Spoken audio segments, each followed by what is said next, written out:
The eviction notice gave me 30 days, but I knew I wouldn't last that long. My startup had failed spectacularly, taking my savings, my apartment, and my confidence with it. At 29, I was facing the reality that my dreams of entrepreneurial success had left me with exactly $3,047 in my checking account and nowhere to live. That's when I saw the listing for the Whitmore Farmhouse, a foreclosure auction for back taxes owed. The minimum bid was $3,200, and according to the county website, no one had shown interest in the property for months. The house sat on 2 acres of overgrown land about an hour outside the city, far from everything I'd known, but close enough to commute if I could find work. The real estate agent who showed me the property seemed surprised that anyone was interested. "You sure about this place?" she asked as we pulled up the weed-choked driveway. "It's been empty for 3 years, and before that, well, let's just say it has a history." The farmhouse was a 2-story Victorian built in the 1890s, with good bones but obvious neglect. Paint peeled from the siding, several windows were cracked, and the wraparound porch sagged in places. But the roof looked solid, and the foundation appeared stable. "What kind of history?" I asked, though I was already calculating whether my remaining money would cover basic utilities and repairs. The agent hesitated. "Local folks call it cursed. Every family that's lived here has faced some kind of tragedy. The Whitmores lost their son in Vietnam, then their farm to bankruptcy. The Hendersons, who bought it in the 80s, divorced after their daughter died in a car accident. The last family, the Johnsons, lost everything in the 2008 recession. I didn't believe in curses, but I understood why superstitious people might see patterns in random tragedies. Every family faces hardships. It was just coincidence that this particular house had witnessed more than its share. "I'll take it," I said, knowing I had no other choice. Chapter 2. Moving in. The auction was held on the courthouse steps on a gray October morning. I was the only bidder, which should have been my first warning that something was seriously wrong with this property. But desperation makes you ignore red flag, and I walked away as the owner of a farmhouse that no one else wanted. Moving in was depressing. My few possessions looked pathetic, scattered through rooms that had once housed entire families. The electricity worked, but the heating system was ancient and expensive to run. The plumbing functioned, though the water pressure was weak and the pipes groaned ominously. The house felt hollow, filled with the echoes of lives that had been lived and lost within its walls. Every room contained reminders of previous occupants, marks on the walls where pictures had hung, worn spots on the hardwood floors where furniture had sat for decades, and the indefinable sense that the house was waiting for something. I set up a makeshift bedroom in the front parlor, using a sleeping bag and camping equipment I'd bought with my last few dollars. The kitchen was functional enough for basic cooking, and I had enough money left for groceries for about 2 weeks. After that, I'd need to find work or figure out some other way to survive. The isolation was profound. My nearest neighbor was half a mile away, and the silence at night was broken only by the settling sounds of old wood and the wind through the overgrown trees that surrounded the property. I'd grown accustomed to the constant noise of city life, and the rural quiet felt oppressive rather than peaceful. But there was also something oddly comforting about the house. Despite its reputation and obvious neglect, it felt solid and protective, like a shelter that had weathered many storms and was prepared to weather many more.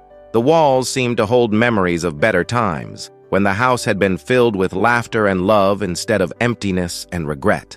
I told myself I just needed to survive the winter, find steady work, and then decide whether to stay or sell the property and move on. Chapter 3. The local warnings. Word traveled fast in a small community, and within a week I'd received visits from 3 different neighbors, all warning me about the house's dark history. Their concerns seemed genuine, but their stories were frustratingly vague. Lots of talk about bad luck and tragedy, but few specific details. Mrs. Patterson from down the road brought me a casserole and a worried expression. "I knew all the families who lived here," she said, glancing around the kitchen nervously. "Good people, every one of them. But this place, it just seems to attract sorrow." Tom Bradley, who farmed the adjacent property, stopped by while I was trying to fix a broken window. "My grandfather always said there was something wrong with this land," he told me. Said the original owner made some kind of deal that went bad, and the house has been paying for it ever since. Even the mailman felt compelled to share his opinion. 15 years I've been delivering mail to this route, he said, and I've seen 4 different families come and go from this address. None of them lasted more than 5 years, and all of them left broken somehow. Their warnings might have been more effective if they'd offered specifics, but the vague talk of curses and bad luck just reinforced my belief that rural communities sometimes let superstition override common sense. Every old house had stories, and tragedy was part of life regardless of where you lived. What bothered me more than their warnings was their obvious pity. They looked at me like I was already doomed, like my decision to buy the house was evidence of poor judgment or desperation, which, to be fair, it probably was. But I was determined to prove them wrong. I'd make this house a home, break whatever cycle of misfortune they believed existed, and show the community that sometimes an outsider's perspective was exactly what a place needed. I had no idea how wrong I was about everything. Chapter 4. Exploring the house. With winter approaching and my job search yielding nothing but rejections, I decided to thoroughly explore the house and assess what repairs were most urgent. I'd been living in just the front rooms, but the house had 12 rooms spread across 2 floors, plus a basement and an attic that I hadn't yet investigated. Each room told a story of the families who had lived there. The master bedroom still had wallpaper from the 1970s, with faded rectangles showing where family photos had hung. A child's bedroom on the 2nd floor contained pencil marks on the doorframe, marking a child's growth over several years, ending abruptly when the marks were still only 4 feet high. The dining room had built-in china cabinets with a few pieces of forgotten dishware, and the living room's mantelpiece held an old clock that had stopped working years ago. These weren't just empty rooms. They were spaces where people had celebrated birthdays, argued about money, comforted sick children, and shared countless ordinary moments that make up a life. But it was the basement that provided the first real clue about the house's troubled history. In a corner storage room, I found boxes of documents that previous families had left behind, insurance claims, medical bills, and legal papers that painted a picture of financial struggles and personal tragedies. The Whitmores had indeed lost their son in Vietnam, but they'd also faced years of crop failures and mounting debts before losing the farm. The Hendersons' divorce had been preceded by the husband's job loss and the wife's battle with depression.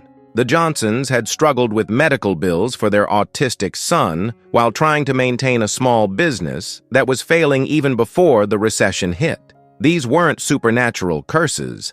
They were the kinds of challenges that could destroy any family, regardless of where they lived. But there was something about the accumulation of sadness in one place that felt overwhelming, as if the house itself had absorbed decades of disappointment and grief. I was beginning to understand why people believed the house was cursed. Chapter 5. The Attic Discovery. The attic was the last space I explored, accessible only through a narrow staircase hidden behind a door I'd initially mistaken for a closet. The stairs creaked ominously under my weight, and the air grew noticeably colder as I climbed toward the peaked roof. What I found in the attic took my breath away.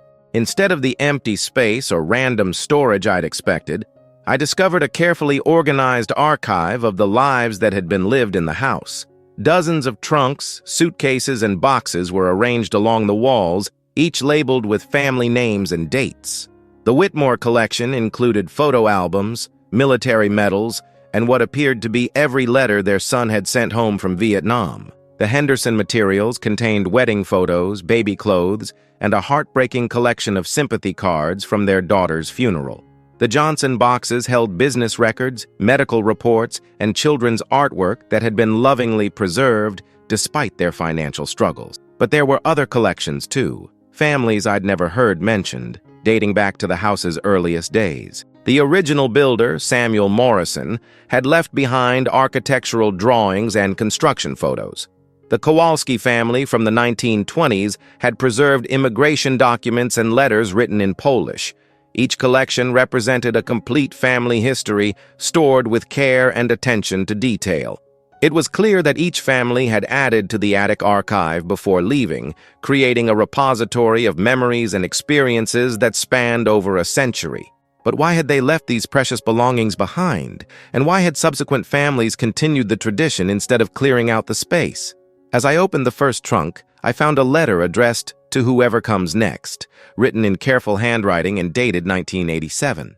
The letter was from Margaret Henderson, explaining why she was leaving her family's possessions in the attic instead of taking them to her new home. "This house holds our memories, both joyful and sorrowful," she'd written. "Taking them away would feel like abandoning the parts of our lives that mattered most." Chapter 6. Margaret's Letter. Margaret Henderson's letter was the key to understanding what I'd discovered in the attic. She explained that when her family had decided to leave the house after their daughter's death, they'd found the existing collections left by previous families and had felt compelled to add their own. "We realized that this house isn't cursed," she'd written. "It's a repository of human experience, a place where families have come to build their lives and dreams. The tragedies that happened here weren't caused by supernatural forces. They were just the inevitable sorrows that touch every life, concentrated in one location, because this house has sheltered so many families over the years." Margaret described finding the Whitmore collection and spending hours reading through their son's letters, understanding for the first time that other families had faced losses as devastating as their own. The attic had become a place of connection across time, where the experiences of different generations could offer comfort and perspective to those facing similar challenges. "I'm leaving our story here not because I want to forget it, but because I want it to be part of something larger," she continued. "Someday another family will face difficulties, and maybe knowing that others have survived similar pain will give them strength to continue." The letter went on to describe the unwritten rules that had developed around the attic archive. Each family was expected to organize their belongings carefully, write a letter explaining their experiences, and preserve the collections left by previous residents. The attic wasn't a storage space. It was a memorial to the resilience of families who had called this house home. Margaret's final paragraph brought tears to my eyes. "The house isn't cursed with bad luck. It's blessed with the accumulated wisdom of everyone who has loved and lost within its walls. The next family to live here will face their own challenges, but they won't face them alone. They'll be supported by the spirits of all who came before, and their own story will eventually provide comfort to those who come after." I spent the rest of the day reading through the other letters, each one adding depth to my understanding of the house's true history. Chapter 7. The Stories Unfold. Each family's collection told a complete story of love, struggle, triumph, and loss. The original builder, Samuel Morrison, had constructed the house as a wedding gift for his bride, but she died in childbirth before they could celebrate their first anniversary. His letters revealed a man devastated by grief but determined to create something beautiful that would outlast his personal tragedy. The Kowalski family had immigrated from Poland in the 1920s, bringing nothing but hope and determination. Their collection included citizenship papers, English language lessons, and photographs documenting their gradual assimilation into American life. They'd lost the house during the Great Depression, but their letters expressed gratitude for the years of happiness they'd experienced there. The Whitmores had bought the house in 1945, planning to raise a large family and build a prosperous farm. Their son's letters from Vietnam showed a young man who loved the house and dreamed of returning to raise his own children there. His death had shattered those dreams, but his parents had stayed for another decade, finding comfort in the memories embedded in every room. Each family's story was unique, but common themes emerged. They'd all come to the house with dreams and expectations. They'd all faced challenges that tested their resilience and faith. And they'd all found ways to create meaning and beauty despite their struggles. The collections weren't just random belongings. They were carefully curated representations of what each family considered most important about their time in the house. Wedding photos, children's artwork, military service records, business achievements, and personal letters that captured the essence of their experiences. But it was the children's items that affected me most deeply. Toys, school reports, growth charts, and handmade gifts that represented the innocent hope that each generation had brought to the house. Some of those children had grown up to lead successful lives elsewhere, while others had faced tragedies that cut their stories short. I began to understand that the house's reputation for being cursed was actually a misinterpretation of its role as a witness to the full spectrum of human experience. Chapter 8. The Weight of Stories. As I continued reading through the family collections, the emotional weight of their stories began to overwhelm me. These weren't just historical documents. They were intimate glimpses into the private struggles and joys of real people who had faced the same kinds of challenges I was dealing with. The Henderson family's medical bills and insurance claims told the story of their daughter's long battle with leukemia, fought with courage and determination despite the financial strain. Their photo albums showed a beautiful little girl who had filled the house with laughter and love during her brief life. The Johnson family's business records revealed years of struggle to maintain a small manufacturing company while caring for their special needs son. Their letters to each other during the worst times showed a couple fighting to hold their marriage together while dealing with overwhelming stress and financial pressure. But the collections also contained evidence of incredible resilience and love. The Whitmores had established a scholarship fund in their son's memory, helping other young people pursue education and opportunities. The Hendersons had volunteered with children's cancer organizations, turning their grief into service for other families facing similar challenges. Each family had found ways to create meaning from their suffering, to transform their personal tragedies into something that could benefit others. The house hadn't been cursed with misfortune. It had been blessed with families who refused to let their struggles define them. I found myself crying as I read through letters between spouses supporting each other through difficult times, children's notes expressing love for parents who were doing their best under impossible circumstances, and final letters written by family members who knew they were leaving the house for the last time. The attic archive wasn't just a collection of belongings. It was a testament to the human capacity for love, hope, and perseverance in the face of life's inevitable challenges. Every family had contributed their own chapter to a larger story about what it means to build a home and create a legacy. Chapter 9. Finding My Place. After spending 3 days reading through the family collections, I finally understood why each family had felt compelled to leave their belongings in the attic. The house wasn't just a building. It was a repository of human experience that connected each generation to those who had come before. I began to see my own situation differently. My business failure and financial struggles weren't evidence of personal inadequacy. They were part of the same human experience that every family in the house had faced in their own way.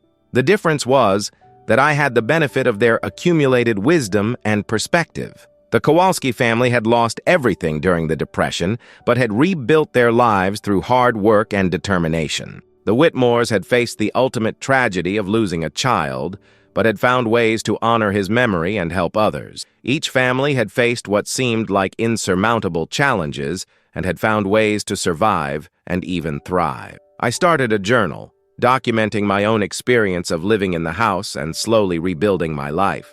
I found work doing freelance consulting for small businesses, using my failed startup experience to help other entrepreneurs avoid the mistakes I'd made. The income was modest, but it was enough to cover basic expenses and begin making improvements to the house. More importantly, I began to feel connected to something larger than my own immediate problems. The house was teaching me about resilience, about the importance of community, and about the ways that individual struggles could be transformed into sources of strength for others.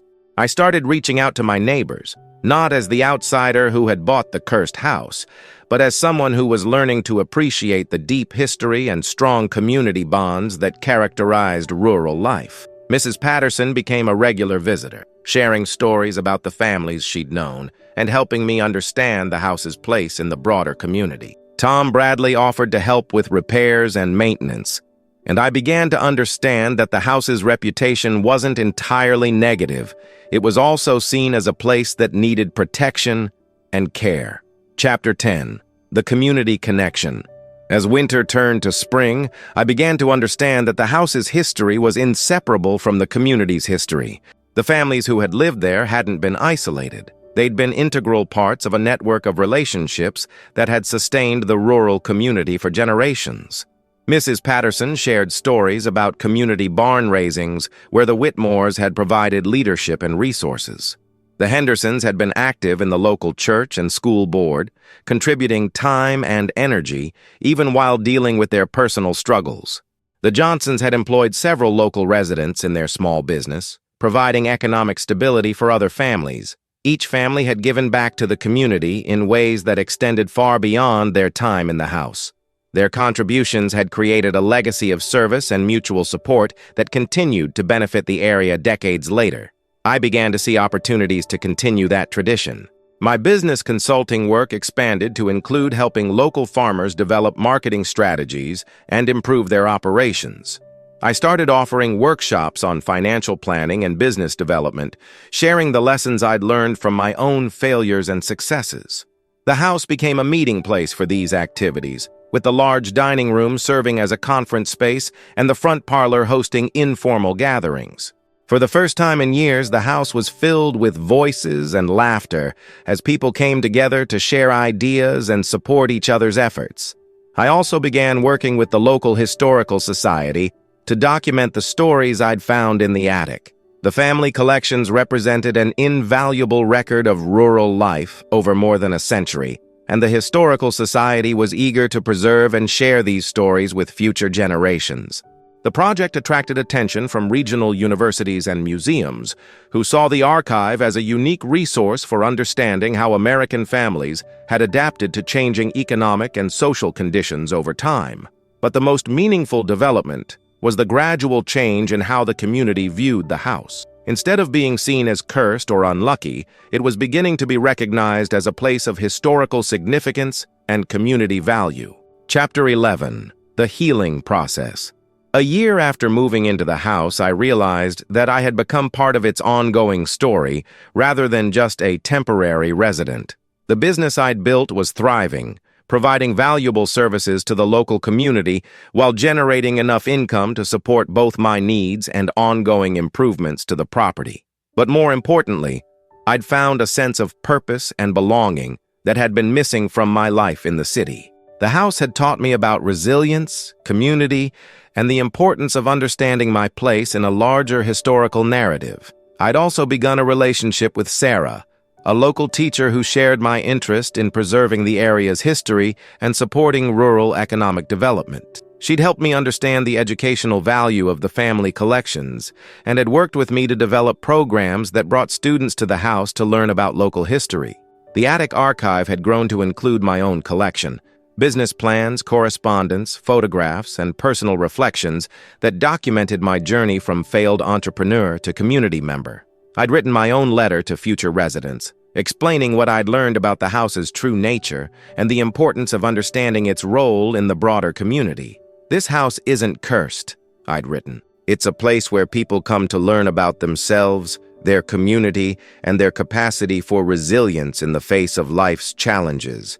The families who lived here before us weren't victims of supernatural forces. They were ordinary people who faced extraordinary challenges and found ways to create meaning and beauty despite their struggles." The letter went on to describe the responsibility that came with living in a house with such a rich history. Future residents would be stewards not just of a building, but of the accumulated wisdom and experience of everyone who had called it home.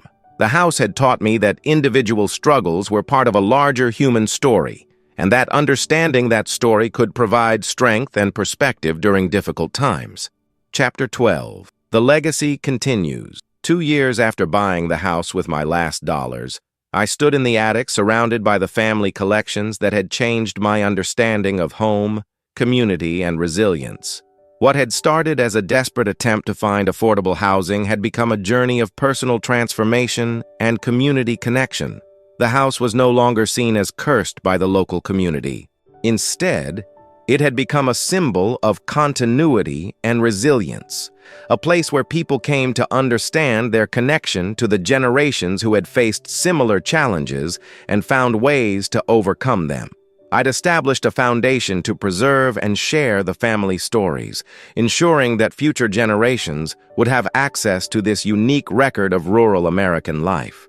The foundation also provided support for families facing economic hardship, continuing the tradition of mutual aid that had characterized the community for generations. The business I'd built had expanded beyond consulting to include a small conference center that brought visitors from across the region to learn about sustainable rural development and community-based economic strategies. The house had become a hub for innovation and collaboration, fulfilling its potential as a place where people came together to solve problems and support each other's success.